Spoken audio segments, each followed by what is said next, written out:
What's up guys, मैं हूं साइम और आप लोग देख रहे हैं NS4X। आज की इस वीडियो में हम लोग स्कैल्पिंग की स्ट्रेटजीज के बारे में जानेंगे। पहले ना लोग ट्रेडिंग करते थे और वो बड़े बड़े प्रॉफिट करते थे, बड़े बड़े लॉस करते थे।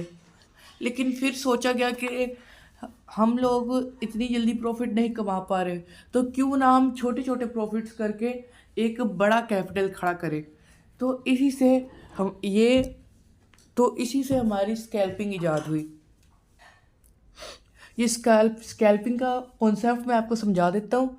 इसमें आपको छोटे छोटे पॉइंट्स को कैप्चर करना होता है, मार्केट की छोटी छोटी मूवमेंट्स को कैप्चर करके उसको अपने प्रॉफिट या लॉस में कन्वर्ट करना होता है।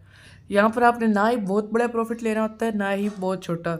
ये आप 1 मिनट में भी कर सकते हैं, 5 मिनट में भी कर सकते हैं। अब सबसे पहले मैं आपको इसके कुछ की पॉइंट्स बता देता हूँ, इसके बाद मैं आपको इसके स्ट्रेटजीज के बारे में समझाऊंगा। सबसे पहली बात यह है कि अगर आप एक बिगिनर है तो आप स्कैल्पिंग बिल्कुल भी ना करें। आप इंट्राडे करें, नहीं तो लॉन्ग टर्म ट्रेडिंग करें।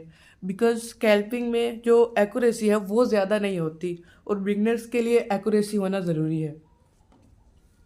बिगिनर्स अपना लॉन्ग टर्म ट्रेडिंग कर सकते हैं या इंट्राडे, क्योंकि जब जैसे जैसे टाइम फ्रेम बड़ा होता है, जैसे 15 मिनट, 30 मिनट, फिर 4 घंटे का चार्ट और उसके बाद डे 1, इन सब चार्ट में जैसे जैसे टाइम फ्रेम बड़ा होता है वैसे वैसे एक्यूरेसी बढ़ती है।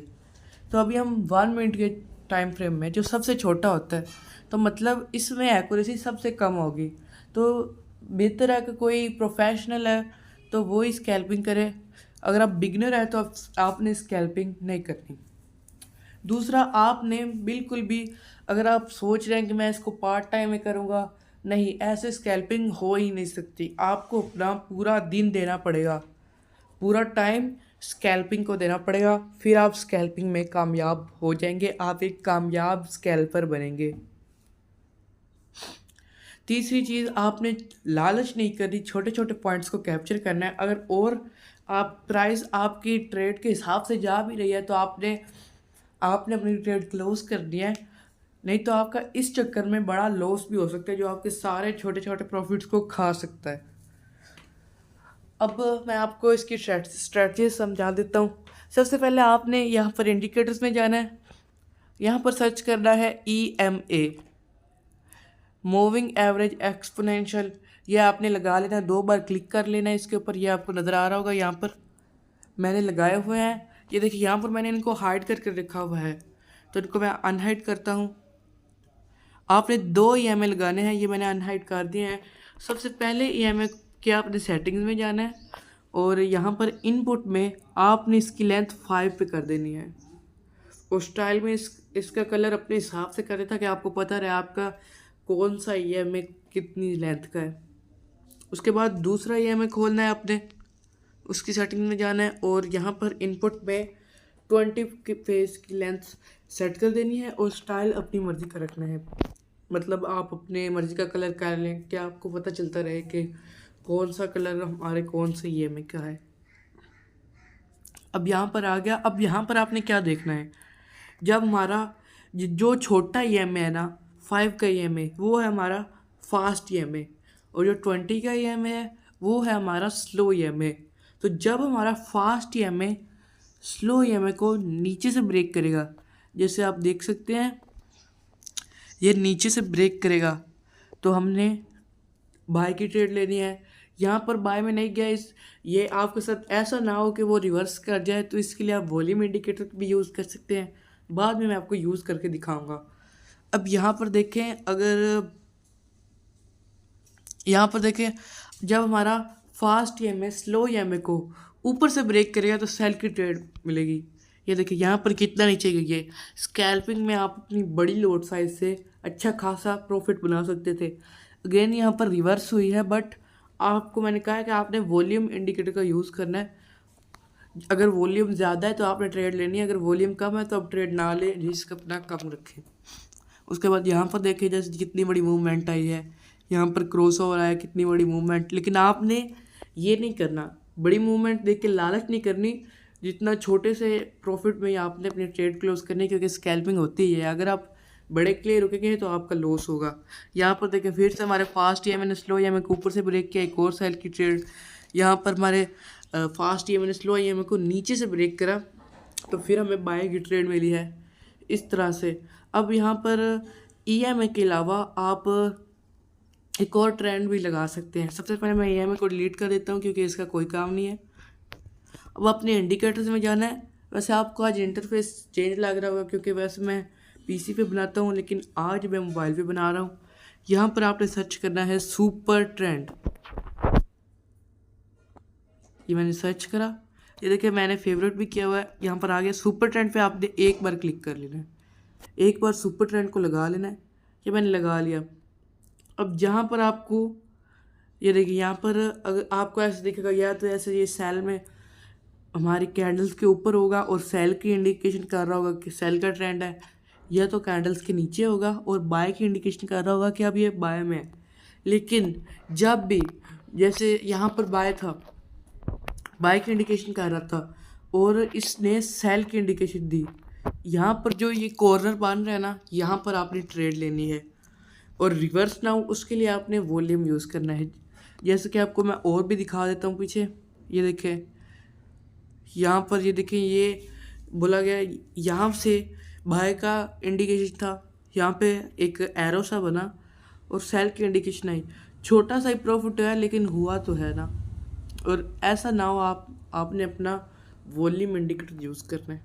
अब यहाँ पर देखें, यहाँ पर अगेन सेल पर था और फिर बाय का ऐसे एरो सा बना और यहाँ पर देखें इतना ऊपर गया है। इतना बड़ा हम कैप्चर करते नहीं हैं लेकिन फिर भी आप देख सकते हैं। तो इसके साथ आपको मैं वॉल्यूम भी लगा कर दिखा देता हूँ। या आप सर्च करेंगे वॉल्यूम,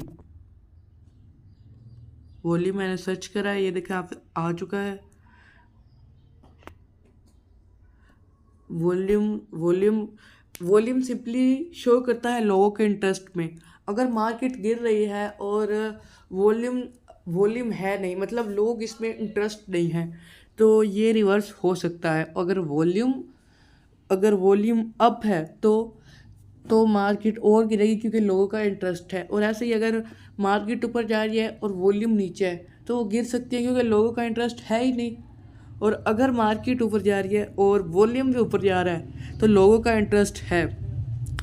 अगर आपको समझ नहीं आई तो बस इतना सा आप अपने ज़हन में रखें कि जिस साइड को भी हमारी मार्केट जा रही है, अगर वॉल्यूम ऊपर है तो फिर वो वहाँ पर जा सकती है। अगर वॉल्यूम कम है तो वहाँ से रिवर्स हो सकती है। बस इतना आपने रखना है दिमाग में। अब यहाँ पर देखें, अब यहाँ पर मैंने वॉल्यूम लगा के दिखा दिया। अब अगर आपको वॉल्यूम में स्पाइक्स दिखें तो भी आपने ट्रेड ले लेनी है। अगर एवरेज दिखे, मतलब एवरेज यहाँ पर देखें इतना ही रह रहा है, अगर एवरेज दिखे तो भी आप ट्रेड ले सकते हैं। और अगर बढ़ता हुआ दिखे तो बहुत ही अच्छा है, और अगर कम होता हुआ दिखे तो आपने बिल्कुल भी नहीं लेना। और अगर ऐसे भी रहे ना तो भी आपने नहीं लेना क्योंकि ये बहुत ही कम वॉल्यूम है, तो भी आपने ट्रेड नहीं लेनी। तो गाइज अभी मैं आ चुका हूँ MT5 पे, और यहाँ पर मैंने आपको सोचा EMA के साथ भी आपको ये लगा कर दिखा दूँ। आपको EMA के साथ भी ये वॉल्यूम लगा कर दिखा दूँ।